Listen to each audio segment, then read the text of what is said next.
انجیر اور زیتون میں کوئی خاص چیز ہے جس کی اللہ نے قرآن میں قسم اٹھائی ہے؟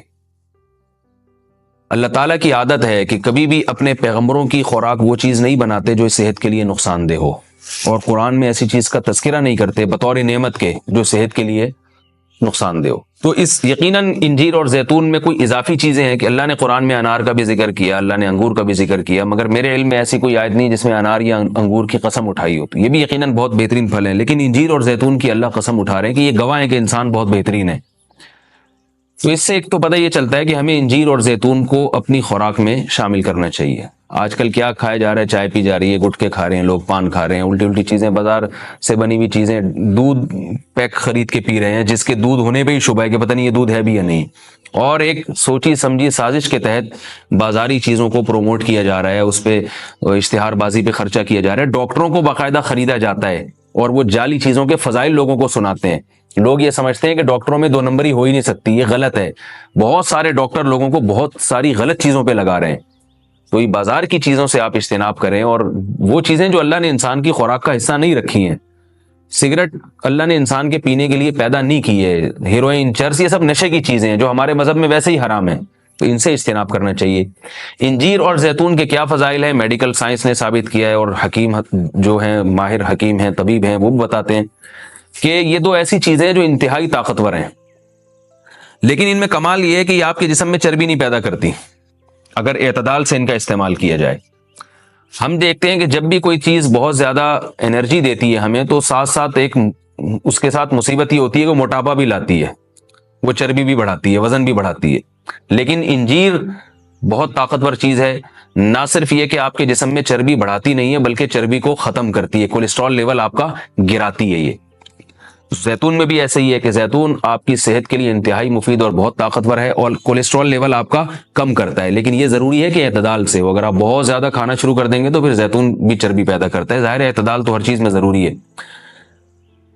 اور کچھ چیزیں ایسی ہیں انجیر اور زیتون میں جو میڈیکل سائنس کہتی ہے کہ انجیر پیٹ کے کیڑوں کو ختم کرتی ہے، انجیر قبض کو ختم کرتی ہے۔ قبض کا سب سے بہترین علاج ہی انجیر ہے۔ لوگ اس طرف توجہ نہیں دیتے، دوائیں کھاتے ہیں، ایلوپیتھک دوائیں کھاتے ہیں، اس کے سائیڈ ایفیکٹ بہت سارے ہوتے ہیں۔ تو اگر ہم اپنی خوراک میں روزانہ کچھ نہ کچھ انجیر کا استعمال رکھیں تو بہت ساری بیماریوں سے انشاءاللہ ہماری حفاظت ہو جائے گی۔ انجیر میں خاص بات یہ بھی ہے کہ یہ خون پیدا کرتی ہے، سالے خون جسم میں بناتی ہے، لیکن انجیر کے استعمال کا طریقہ یہ ہے کہ اس کو بہت زیادہ چبا کے کھانا چاہیے اچھی طرح۔ زیتون میں بھی اللہ نے بہت کچھ رکھا ہے۔ قرآن مجید میں اللہ تعالیٰ نے زیتون کی الگ سے بھی فضیلت بیان کی ہے۔ فرمایا کہ اللہ نے اپنے نور کی مثال دی ہے قرآن میں، اللہ نور السماوات والارض مثل نورہ کمشکاۃ فیہا مصباح المصباح فی زجاجہ الزجاجۃ کأنہا کوکب دری یوقد من شجرۃ مبارکۃ زیتونۃ لا شرقیۃ ولا غربیہ۔ اللہ نے فرمایا کہ میری مثال اس نور کی ہے، یعنی ہدایت کی ہے، کہ جیسے کسی اندھیرے میں کوئی چراغ رکھا ہو۔ اب اس چراغ میں اللہ نے مثال کس دی ہے؟ یعنی زیتون کی دی ہے، کہ وہ چراغ جس کو زیتون کے تیل سے جلایا جا رہا ہو، یعنی ایسے تیل سے جو مبارک درخت سے نکالا گیا ہو۔ تو اللہ نے وہاں بھی قرآن مجید میں سورہ نور میں بھی زیتون کے درخت کو اللہ نے مبارک درخت کہا ہے۔ ایک اور مقام پہ قرآن مجید نے زیتون کی تعریف کی ہے، فرمایا کہ وَشَجَرَةً تَخْرُجُ مِن طُورِ سَيْنَاءَ تَنبُتُ بِالدُّهْنِ وَالصِّبْغِ لِلْآكِلِينَ۔ اللہ وہ ذات ہے جس نے ایسا درخت پیدا کیا جو طور سینا میں پیدا ہوتا ہے، یعنی کوہ طور میں پیدا ہوتا ہے وہ درخت، اور تنبت بالدہن جو تیل لے کر پیدا ہوتا ہے، اور صبغ للآکلین کھانے والوں کے لیے سالن کا کام دیتا ہے، یعنی لوگ روٹی اس تیل سے لگا کے کھاتے ہیں، سالن کا کام دیتا ہے وہ۔ تو اب یہاں مناسبت دیکھیں کہ اللہ نے زیتون کا اس آیت میں ذکر کیا اور ساتھ ساتھ بتایا کہ یہ وہ زیتون ہے جو کوہ طور پہ پیدا ہوتا ہے، اور کوہ طور ویسے ہی ایک ایسی جگہ ہے جہاں اللہ نے لوگوں کی ہدایت کے لیے وحی کو نازل کیا۔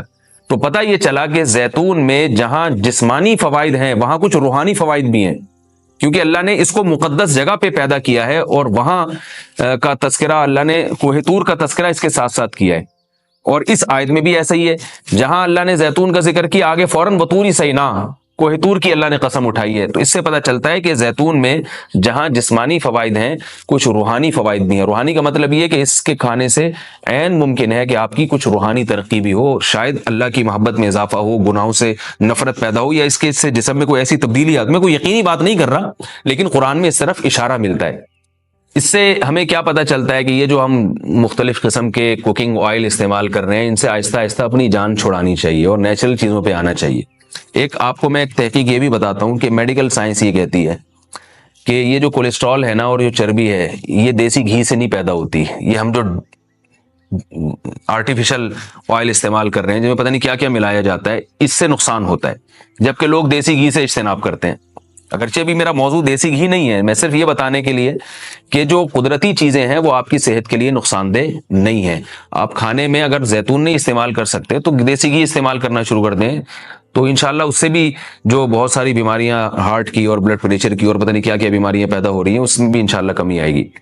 اور یہ بھی ہمیں اس آیت سے سبق ملتا ہے کہ آپ قرآن مجید کا معجزہ دیکھیں۔ ابھی چند دن پہلے کسی حکیم کے توسط سے مجھے پتہ چلا، انہوں نے مجھے بتایا کہ میں نے پوچھا کہ بھئی انجیر اور زیتون، انجیر کھانے کا سب سے بہترین طریقہ کیا ہے؟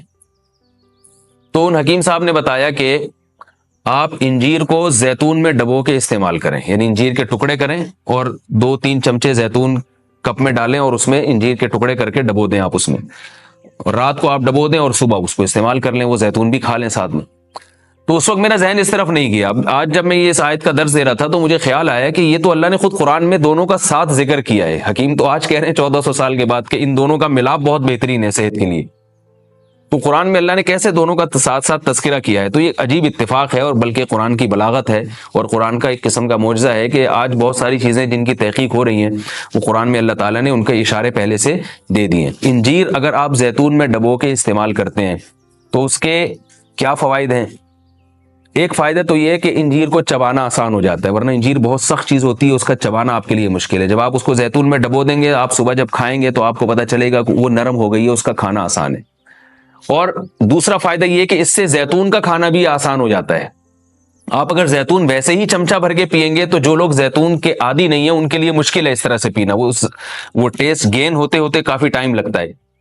جب آپ انجیر کو زیتون میں ڈبو دیں گے تو کیا ہوگا کہ وہ کافی حد تک تیل جو ہے وہ انجیر اس کا جذب کر لے گا، پھر جب آپ استعمال کریں گے تو وہ تیل کا استعمال بھی ہوگا، مگر وہ تیل کی ایک خاص قسم کی جو ایک مہک ہوتی ہے جس سے بعض لوگ جس کو پسند نہیں کرتے، تو اس مہک سے بھی آپ کی جان چھوٹ جائے گی اور آپ وہ آسانی سے کھا سکیں گے۔ دوسرا فائدہ اس کا یہ ہوتا ہے کہ یہ جو کمبینیشن ہے انجیر اور زیتون کا، کچھ فائدے انجیر میں ہیں جو زیتون میں نہیں، کچھ فائدے زیتون میں ہیں جو انجیر میں نہیں، تو یہ کمبینیشن ایسا ہوتا ہے کہ آپ کو ایک صحت کے لیے ایک بہترین ٹونک مل جاتا ہے، کولیسٹرول لیول آپ کا کم ہو جاتا ہے، قبض آپ کا ختم ہو جاتا ہے، یعنی اطباء یہ کہتے ہیں کہ یہ 2 آتشہ بن جاتا ہے، یعنی انجیر کا فائدہ بھی ڈبل ہو جاتا ہے اور زیتون کا فائدہ بھی اس سے ڈبل ہو جاتا ہے۔ تو جب اللہ نے قرآن مجید میں ایک چیز کا بہت